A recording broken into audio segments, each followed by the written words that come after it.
कक्षा 10 हिंदी पाठ्यपुस्तक क्षितिज का काव्यखंड से पाठ 3 आत्मकथ्य के प्रश्न उत्तर। हेलो बच्चों, तो फिर आज हम आत्मकथ्य जो आपने पाठ पढ़ा था काव्यखंड से उसके प्रश्न उत्तर करते हैं। तो पहले आपकी बुक का जो क्वेश्चन है, कवि आत्मकथ्य लिखने से क्यों बचना चाहता है, तो इसमें आप लिखोगे कवि आत्मकथा इसलिए नहीं लिखना चाहता क्योंकि उसके लिए अपने मन की जो दुर्बलताएं हैं, जो कमियां हैं, उसका उल्लेख करना पड़ता है ना, आत्मकथा लिखने के लिए। तो अपने सीधेपन के कारण उसने कई धोखे भी खाए, इसलिए वो अपने जीवन को उपहास का कारण नहीं बनाना चाहता और सभी दुखद जो भी घटनाएं थी उसके जीवन में उसको याद करके वो फिर से अपने घाव को हरे करना नहीं चाहता था, इसलिए वो आत्मकथा लिखने से बच रहा था। दूसरा प्रश्न है, आत्मकथा सुनाने के संदर्भ में अभी समय भी नहीं, कवि ऐसा क्यों कहता है? तो अभी समय भी नहीं कवि ने ऐसा इसलिए कहा है क्योंकि उन्हें लगता है कि उन्होंने जीवन में अब तक कोई ऐसा काम नहीं किया है जो दूसरों को बताने योग्य हो, या उसकी दुख और पीड़ा इस समय शांत है ना। वो उन्हें काफी हद तक भूल भी गया है और इस समय उन्हें याद करके वो फिर से दोबारा दुखी होना नहीं चाहता है। नेक्स्ट है, स्मृति को पाथेय बनाने से कवि का क्या आशय है? पाथेय का अर्थ रास्ते का भोजन या सहारा से है। पाथेय यात्रा में यात्री को सहारा देता है। स्मृति को पाथेय बनाने से कवि का आशय स्मृति के सहारे जीवन जीने से है। कवि की प्रेयसी उससे दूर हो गई है, कवि के मन मस्तिष्क पर सिर्फ उसकी स्मृति ही है। इन्हीं स्मृतियों को कवि अपने जीवन जीने का सहारा बनाना चाहता है। चौथे का पहला है, भाव स्पष्ट कीजिए। मिला कहाँ वह सुख जिसका मैं स्वप्न देखकर जाग गया, आलिंगन में आते आते मुस्किया कर जो भाग गया।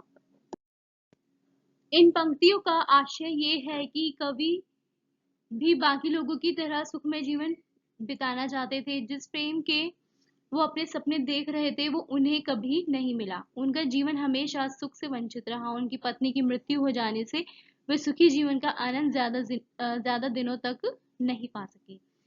इसका सेकंड पार्ट है, जिसके अरुण कपोलों की मतवाली सुंदर छाया में अनुरागिनी उषा लेती थी निज सुहाग मधुमाया में। तो इसमें आप लिखोगे, कवि की पत्नी बेहद सुंदर थी, उसके कपोल इतने लाल सुंदर और मनोहर थे कि सुबह की उषा जो थी, मतलब सुबह की जो किरणें थी, वो अपनी सौंदर्य बढ़ाने के लिए लालिमा इन्हीं कपोलों से लिया करती थी, अर्थात उनकी पत्नी के कपोल उषा से भी बढ़कर सुंदर थे। अगला है, उज्जवल गाथा कैसे गाऊं मधुर चांदनी रातों की। कथन के माध्यम से कवि क्या कहना चाहते हैं? कि इस पंक्ति के माध्यम से कवि ये कहना चाहते हैं कि अपनी पत्नी के साथ चांदनी रात में बिताए वो सुख के पल किसी उज्जवल गाथा की तरह पवित्र है, जो कवि के लिए अपने अंधकार भरे जीवन में आगे बढ़ने का एकमात्र सहारा बनकर रह गया है।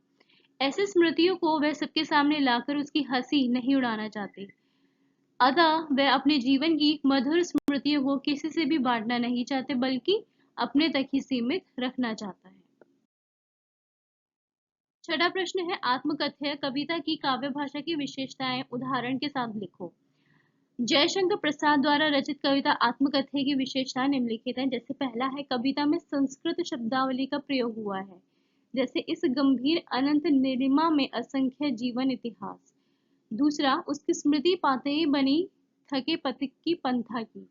दूसरा है, इस कविता में प्रतीकात्मक भाषा का खूब प्रयोग हुआ है। जैसे मधु गुनगुनाकर कह जाता कौन कहानी अपनी, तुम सुनकर सुख पाओगे देखोगे ये गागर रीति, सीवन को उधेड़ कर देखोगे क्यों मेरी गाथा की। नेक्स्ट है, बिंबों के प्रयोग से दृश्य साकार हो रहे हैं। जैसे मुरझाकर गिर रही पत्तियां देखो कितनी आज घनी, अभी समय भी नहीं थकी सोई है मेरी मौन व्यथा। इस कविता में अनुप्रास और मानवीकरण अलंकार की भी छटा है।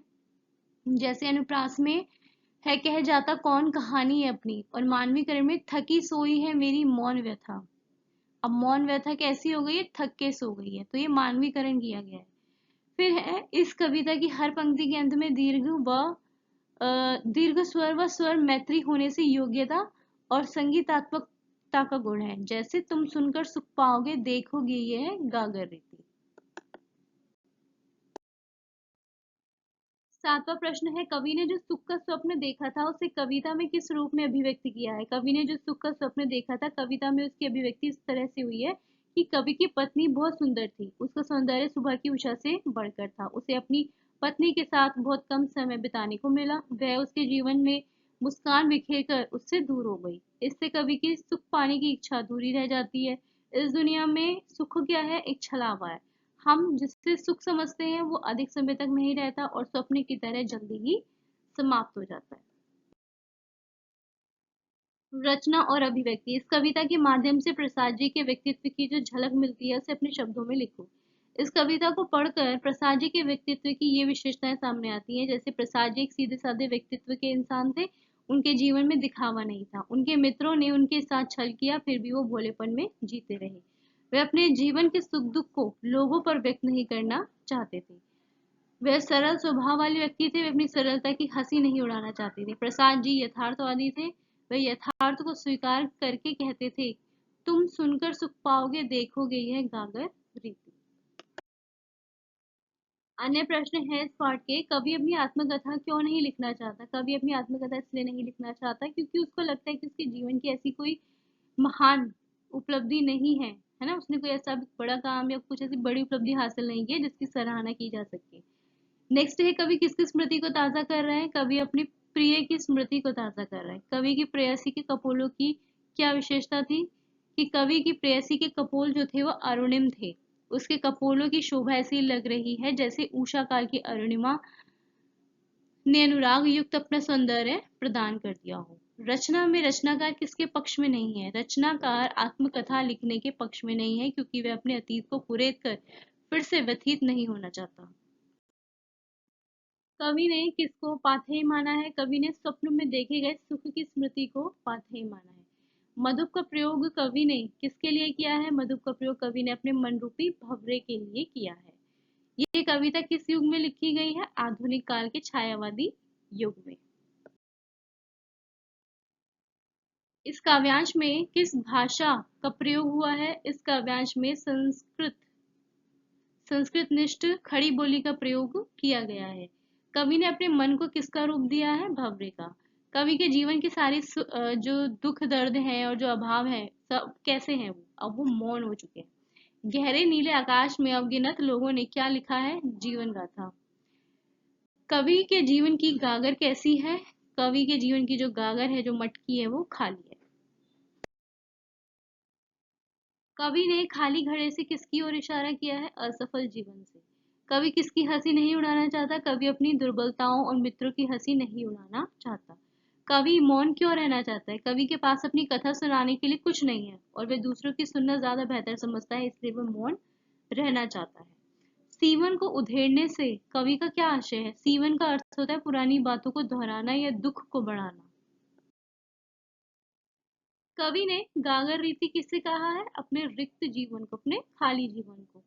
अरि सरलते के प्रयोग से कवि का क्या भाव प्रकट हुआ है? कवि के हृदय का अपनत्व का भाव प्रकट हुआ है। पत्तियों का मुरझाना किस ओर संकेत करता है? पत्तियों के सूखने से कवि के हृदय के दुख का पता चलता है। कवि की मौन व्यथा हृदय में क्या कर रही है? कवि की मौन व्यथा हृदय में थक कर सो रही है। कवि ने भोर को कैसा माना है? भोर को उसने सुखद, सुहावनी, प्रेम और लाली से युक्त माना है। मुस्कयाकर का प्रयोग किस प्रकार का है? ठेठ Banarasi. Like, share, subscribe and keep watching. Thank you.